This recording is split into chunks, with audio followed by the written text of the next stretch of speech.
Hey there, welcome to a special drone edition of Tips and Tech Talk. Today, we're talking about the new rules set down for recreational drone pilots.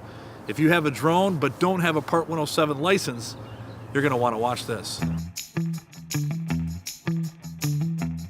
These new rules are strictly for recreational pilots, people who fly drones who aren't Part 107 certified. First, let me say this. If you like this video or if you've liked videos that I've done in the past, please like this video, share it with your friends. Go to my YouTube channel, subscribe there. Also hit that bell notification button so you're notified when I make future videos. So, now, before I get too deep into this video, I want to make one thing clear. If you are a Part 107 FAA licensed pilot, these new rules do not apply to you.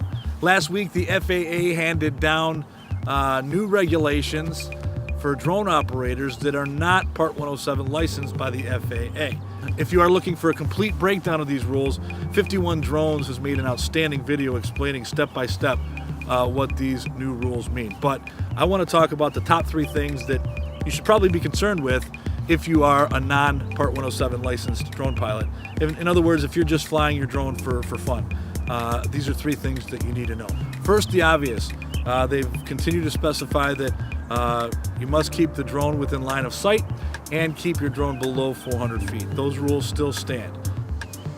And as I put this drone in the air, it brings me to number 2. And number 2 is a biggie for some pilots. Number 2, in the past, while only notifications to the tower were needed to fly in B, C, and D controlled airspaces, pilots, amateur pilots, recreational pilots, will now be required to get authorization to fly in those controlled spaces. The caveat is the system where you can get this permission won't be up till later this summer. So in limbo, in the meantime, if you were a recreational pilot flying in controlled B, C, or D airspace and you just notified the tower before, you're not going to be able to fly there at all until they get this system in place. As we're talking, I'm getting some fantastic shots of the Packard Proving Grounds. A lot of history here. You know, it's kind of fitting that I'm doing a video here about things that are in the air because if I'm not mistaken, one of the first transmissions from air to ground happened here at the Packard Proving Ground. I'm pretty sure I'm right about that. Any of you fact checkers want to either confirm or deny that that's true? A lot of history, nevertheless, here at the Packard Proving Ground. And the third thing that recreational pilots are going to need to know is that moving forward, they will be required to take a test. It's supposed to be an online test, but that test isn't expected to be available and ready for recreational pilots to take until the fall. So just know that coming this fall, if you're a recreational pilot, you will either have to take this recreational test online or go ahead and get your Part 107 FAA license, which I think they're really trying to push all pilots towards so that everyone knows and everyone has a true grasp of the rules of the air as more and more drones take to the sky. So to run them down again real quick, the first and foremost, the basic rules continue. Have to keep your drone in line of sight, keep it under 400 feet. Number 2, you're going to have to receive authorization to fly in B, C, and D controlled airspaces.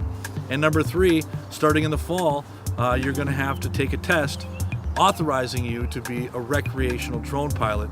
You'll have to pass that test, and you'll also have to carry around proof that you've passed that test upon request from law enforcement. So these are some of the things that are coming down from the FAA. If you want a complete list of the changes, I invite you to go to FAA.gov. Again, as I continue to fly over the Packard plant and get some cool views of that, as well as some looks at the new Amazon plant at 23 and Mound. So what do you think? Are these good ideas to set these rules for amateur pilots? Give me your opinion. What is your opinion? Leave it in the comment section below. If you like this video, please like it, share it with all your friends. Also go to my YouTube channel, subscribe there. Also hit that bell notification button so you'll be notified when I make future videos. And of course, you can see a lot more of my videos at my website at ronrobinsonstudios.com. We'll see you next time, and until then, fly safe.